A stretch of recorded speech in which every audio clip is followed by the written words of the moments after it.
like this. Are y'all free all the time? Okay, that's enough of that. I'm Sandy Powell. Welcome to the round table. You can tell we have live folk here, and they are extra special. I love them. You saw them clapping like, okay, anyway. We love them, and we're glad that they're here. Today, I have my husband here with me, Prathan Powell, Prophet Powell, Reverend Powell, and we're going to be talking with couples and those who are looking to be in relationships about couple issues. So today's topic is couple enrichment and the things that we need to deal with and know about in relationship, things that help enhance and things that also tear down our relationship. So welcome again to the round table. Clap again. Let me see it.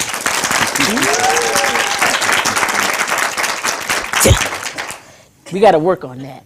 But I had some stuff that I had prepared to kind of put out there for the couples for information. And then I got cards for them to kind of ask questions.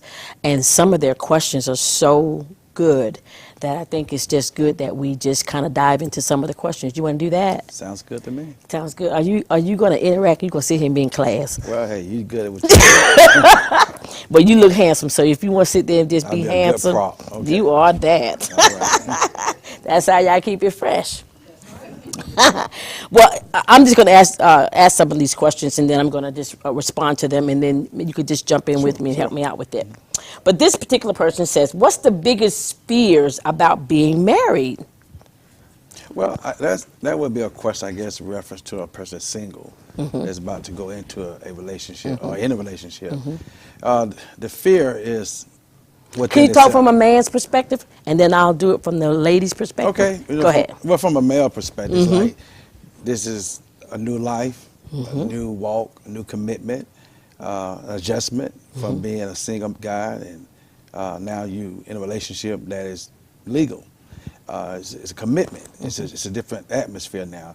Now the role of a man becomes more evident. What do you do to be a successful married man? Natural, being a Christian married man makes it good. But the fear is that, am I ready for this? When you and I was getting married, I can't tell you. And you were old man. You Well, still have fears? It's even in the second go round in life, you just think about, what's before me? What can I do to make this thing work? What did I learn from the last relationship? Am I going to carry that over to the new relationship? Have I really come to identity of my own identification of who I am now as that man that is married, as the man of God as well? Right. Well, I would have to say that's a good question because there are so many fears when it comes to being married. The one thing I think is the biggest fear is the long-term commitment. Yeah. Because when you go into marriage, you're thinking forever. This is till death do us part. This is not a try and see. Everybody goes to the altar with the expectation of forever. This is it. And unfortunately, that's not always the case.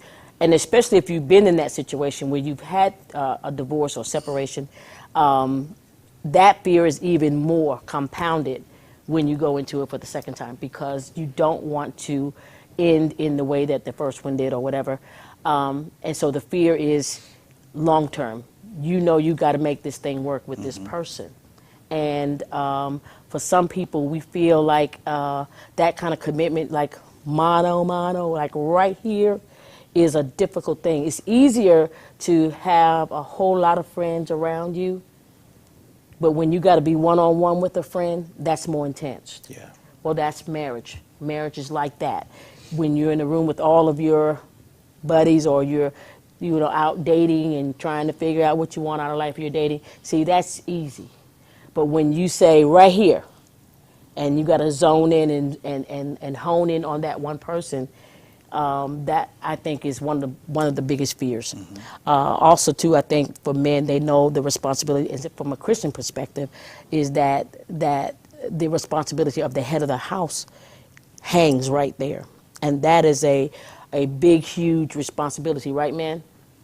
It's something that looms over you all, just kind of hangs there. You know that everything rests and fall on you, so to speak. Because you don't have training to be a married right. man. You know, you can go to a seminar, you can go to a workshop, Right. but it doesn't change the fact that there is a reality that Right. this is about to be a whole new Right. adventure for you. Exactly. You know. And for the women, you know, we've been fantasizing, if for the most part, we've been fantasizing most of our life about marriage in a romantic way. And with men, is in another way. We know the way. Yeah. And with men, they're physical. We know that. Yeah. Men are physical. And so it's all about the honeymoon. And for the women, it's about, you know, holding hands and being together and being able to sleep in the same bed and all of those things like that. We're romantic about marriage. Eating together, sharing off the same plate, you know, stuff like, man, like, he'll be sitting there like, don't you want to make your own plate and not eat off of mine? And we want to sit there and share off of the same plate. And Well, I think a lot of it derived from when, in the dating process, there were a lot of the romance from the male factor. because y'all gave into that just to get the woman. You Yeah. really didn't want to eat off your plate. So just remember that, ladies, when they do that, it's not that they necessarily want to do that, but for the sake of wooing you. The hunt. For the hunt. And when they're down in the bush, prowling, they will allow you to eat off their plate. But once they feel like the hunt is over, they want you to get your own plate. So just remember that that's wooing stuff. Wooing. So when they stop doing that in the marriage, don't feel no kind of way. That was a part of the hunt. Ain't that right, Brother Hug? I felt the need to say that because you might be trying to still eat off his plate. So another one of the fears is finances. Do we have enough money? And then, of course, you know, the possibility of children. You know, trying to make a home. You know, together. That's fears. Other fears is I would say we be allowed to lead right, in a relationship. right. You know, when you're not got married, you know, you're accustomed to having your own Yes, single for 11 years. 11 years. Mm-hmm. I come in, well, I'm coming in ready to take the lead. That's and do right. what I've always done. Right. And we had to kind of balance that. I had to tell you sometimes, let me do Be the this. man. Let me be the man. You know? I know. And this is the thing about it.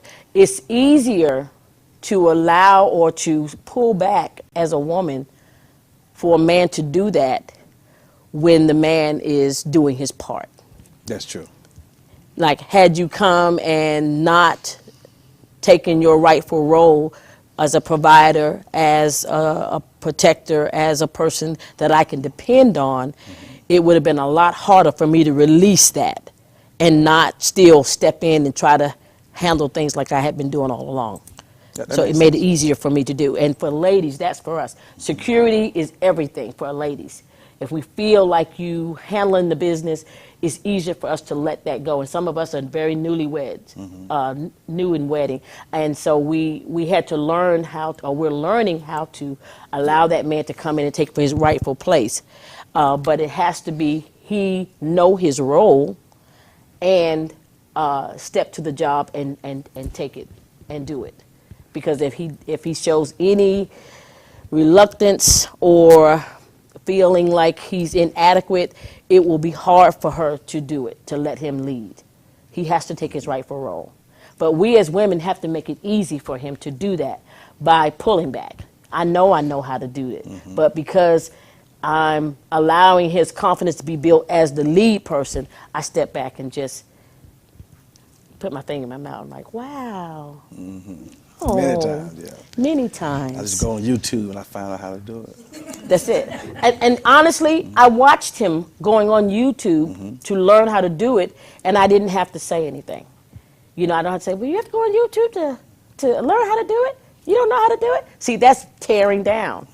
So while he was trying to figure out how to take care of the family, just allow him to do that. Allow him to figure out how to take care of the family without pulling at his manhood or pulling at his ability to take the lead in the house. And now sometimes that's hard, especially when we have been the head of the household for so long, for single people. This seems to be my single section over here, so I'm talking to y'all, and in that time, when that time does come, that will be something that will either help your marriage a lot or can cause a lot of turmoil in the very early part of the marriage, is to But step into I your would say this roles. now, as a Christian male man, my role is a lot different. I mean, as far as coming into a marriage, and I've already had pretty much my act together. I was already in sync.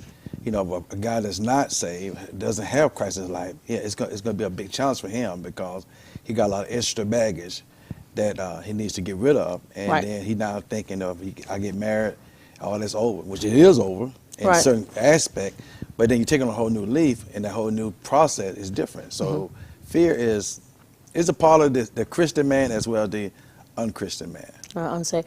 That says another little thought too there. I really discourage unequally yoked. Totally. It just will. It's gonna be a long road. I'm telling you. Been there, done that. Got a T-shirt.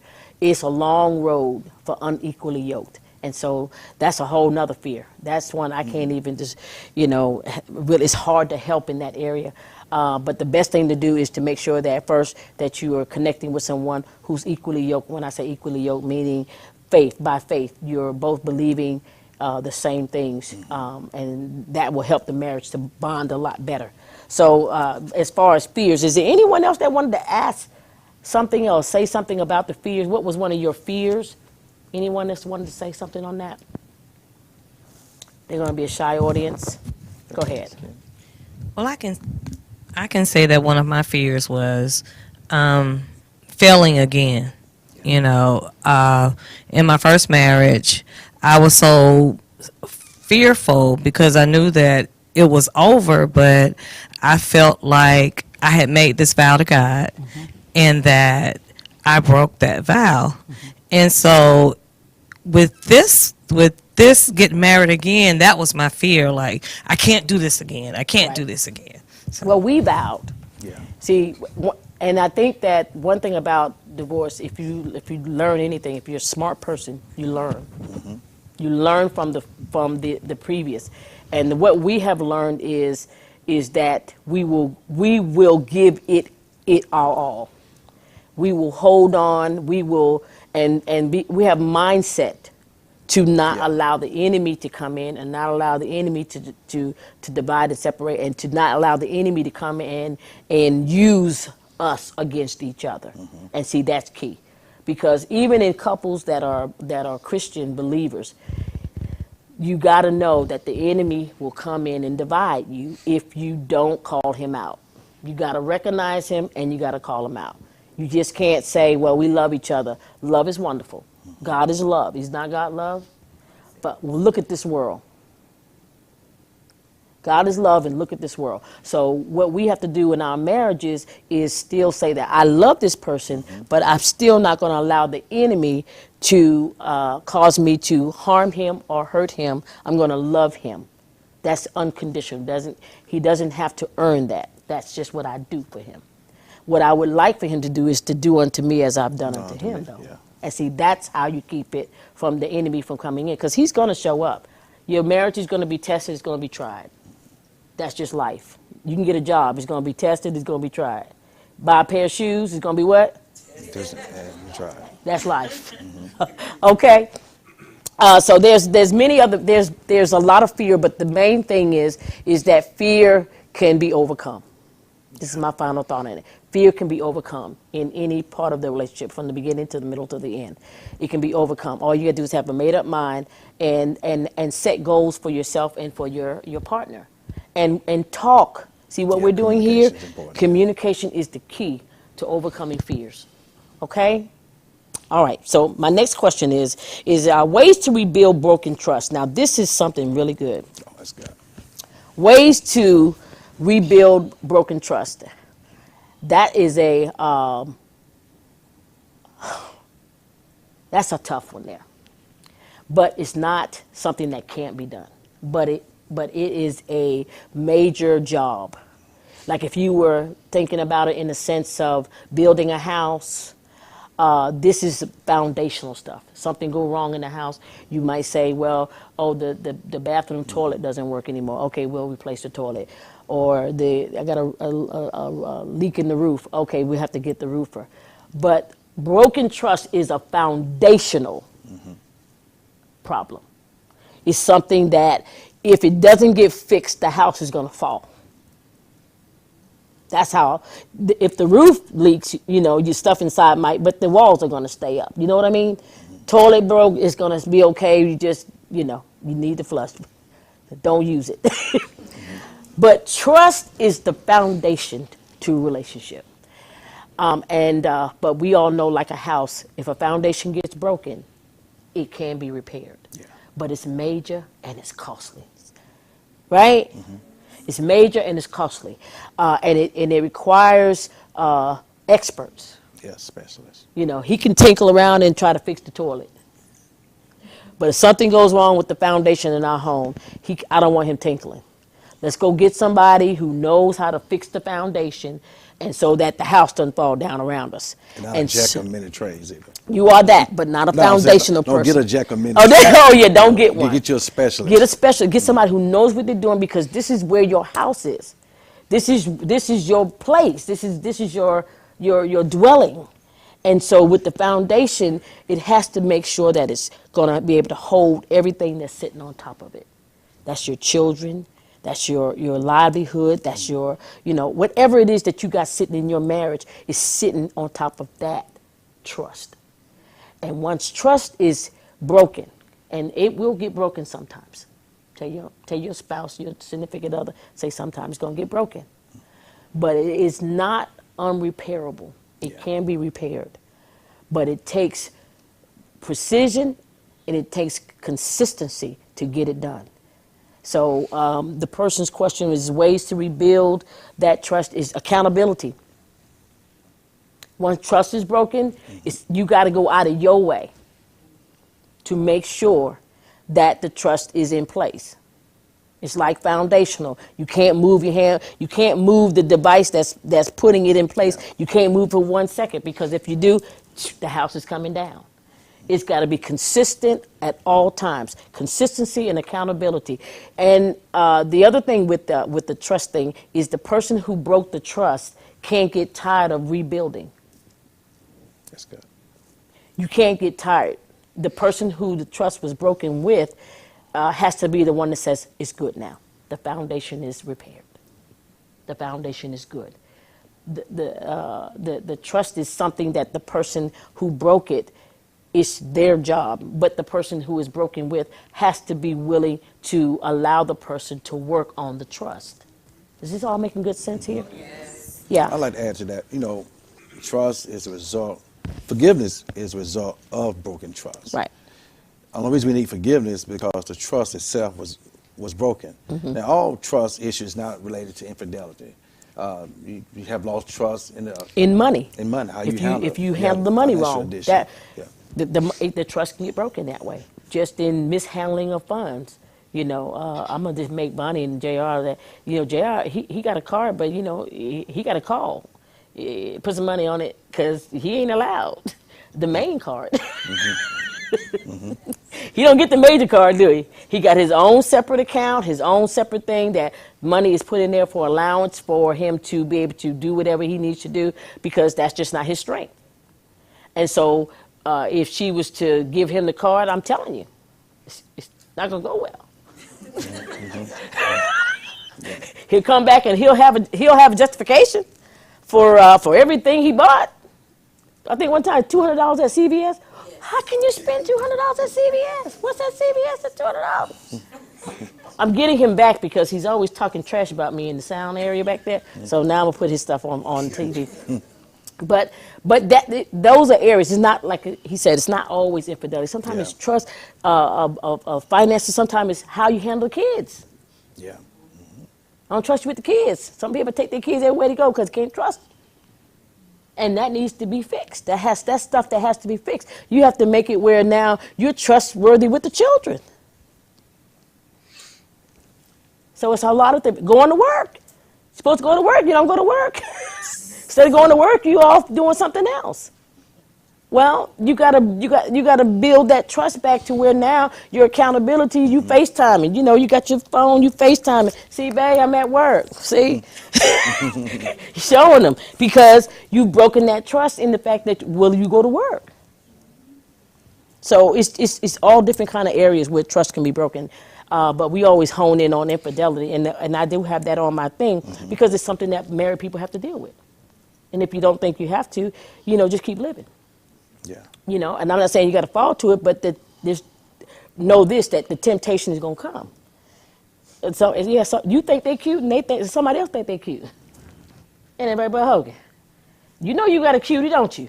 You don't think you're the only one that thinks she's cute, do you? No. And when you think that way, you're fooling yourself. Right? Yeah, he's cute, real cute. And I don't think he's the only person, I'm the only person that think he's cute.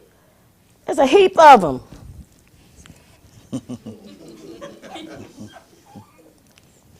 We'll sip on that. But if that trust is ever broken in that area, that's an area that the repairs have to be done. You can't sweep it under the rug. You just can't wish it away. You got to put the work in. Somebody put a card in there. Along with trust, it has to be earned. It does. Once it's broken, it has to be earned. You have to work for it. And as you said, you got to put the time in. And like for me, I work in my field that I do come across a lot of females. He does. Especially the caregivers. And then I have moments where the person would say things. Transfer of affection. Yes. And I have to make sure I keep that in the professional side it's supposed to be. Also look at the reality. Because I'm thinking about, well, is anything worth, first of all, injuring my relationship with the Father? And then you carry. I carry. Well, on a serious note, I carry. Yeah, she does carry, but that's not the reason why I'm kept. I'm kept because I love God more than anything. And I value her. That's right. And then I value my family because I know the enemy will want to destroy what we have. Right. You know, you as a pastor, you're always under the microscope. People always watching. People always got some accusation. But don't let the accusation be true. Right. Have a reputation that precedes you well. That way, as a married man, you know, no matter what folks say, people going to say, no, that's not him. Let them say, but let it be a lie. Let it be a lie. And in the sense of what you're saying, you know, he as a pastor, as a minister, and then as a chaplain, his job or part of his job is to be a hearer of what people have to say. They're giving out of their heart what's wrong or what's bothering them, and so that's a moment of intimacy. Okay, you're sharing heart. That's called intimacy. And so with him being a person, and me myself, I also do this. I hear people's heart. Yeah. It is a moment of intimacy. And what happens in some cases when it go wrong is in the sharing of intimacy, in hearing the heart of a person, feelings transfer. It goes from a person that is supposed to be mentoring or counseling me to now this person cares about me. They transfer the feeling the wrong way. Oh, they care about me. They're concerned about, and they take the concern and they go the wrong way with the concern, and then it goes bad. But if he and I, which we have that accountability in place, by no means am I concerned when he leaves the house. Sometimes I don't even know when he gone. In the morning, it's early. But we talk to each other throughout the day. Yeah. But not because we don't trust each other. We talk to each other because we want to talk to each other. But in the middle of all of that, it also builds that. Reinforcing the trust that we have with each other. And so when you get to the point where if you can't talk to them or you can't communicate with them throughout the day because if you don't talk to them, they're not going to be right, then that's serious foundational issues. Yeah. And that's when you got to call in some experts and get things fixed and done, because it's a miserable life to have to constantly monitor. Yeah. If I had to constantly monitor him, it would drain me. I wouldn't have time to be on the round table. I would have to, take up a nighttime job so I can daytime watch you. That's a lot of work. I'm just not gonna do it. Just put it on the table. Boom. I agree. So to answer that question, you can rebuild trust. And the ways that you do that is accountability and consistency. Yeah. Accountability and consistency. Because in some ways, in every relationship, somewhere, we've all broken a trust sometimes, in some way, in some form or another. You know, if you've ever lied to your mate, you're breaking trust. Yeah. You know, and we think it's minor, but you know, sometimes it's not minor. And so those things is things we got to steer away from. Be brutally honest. Yes. With your spouse. They'll be okay. Because the communication is going to help It is. build the trust. And It as will. the person's trust is being regained, let them know. You know, confirm them, affirm them as well. And that's also a good thing. I'm glad you brought that up. In the middle of the building process of building trust, you have to affirm that person that Yes. you broke the trust with. And it may sound repetitive and almost like it's not sincere, but you just don't know what it's doing for the other person, the person that the trust got broke in. It may sound like to you like you're just being repetitive, it's not being sincere, but it's actually like a balm, a coating on that person's heart. And so it may seem like not that big deal to you, but to that person it's very soothing. Yeah. But don't say it in actions or something else, because then it just becomes prickly. And when you try to lay it on them, it hurts. And hear me when I say this, because in my previous marriage, I was physically abused by my spouse. And he would rear up at me and act the monkey, and then he would go back the next day and buy me roses or flowers or some sort. Well, it got to the point when I saw flowers, it just irritated me to no ends, because it was like he was trying to make it right. Thanks for stopping by my YouTube channel, Meet Me at the Round Table. This is the place where you'll find additional or extra filming, the show that continued and that was so good we could not stop, or sometimes things that we just talk about after the show that won't be shown on the television broadcast. You can come here to my YouTube channel and get all of the extra stuff. Also, too, while you're there, subscribe. Like it, share it. Go ahead and hit that notification button, the little bell. And be a part of this, what's happening here at the Round Table. Also, too, I want to invite you to my website, meetmeattheroundtable.com. Come and meet me, Sandy Powell. To create a loving and caring community for all people and work together for justice and peace in our world. Recognizing that our spiritual journeys are all different, we strive to be respectful and inclusive concerning each individual's relationship with God. We believe that Christianity is a lifestyle, and we're committed to teaching, learning, and living the Word of God. It's more than a song, more than a shout, more than a dance. Whether you're a committed follower of Christ or just curious about God, you are invited to visit with us. Give us a call or check out our website for more information or to see our sermon times.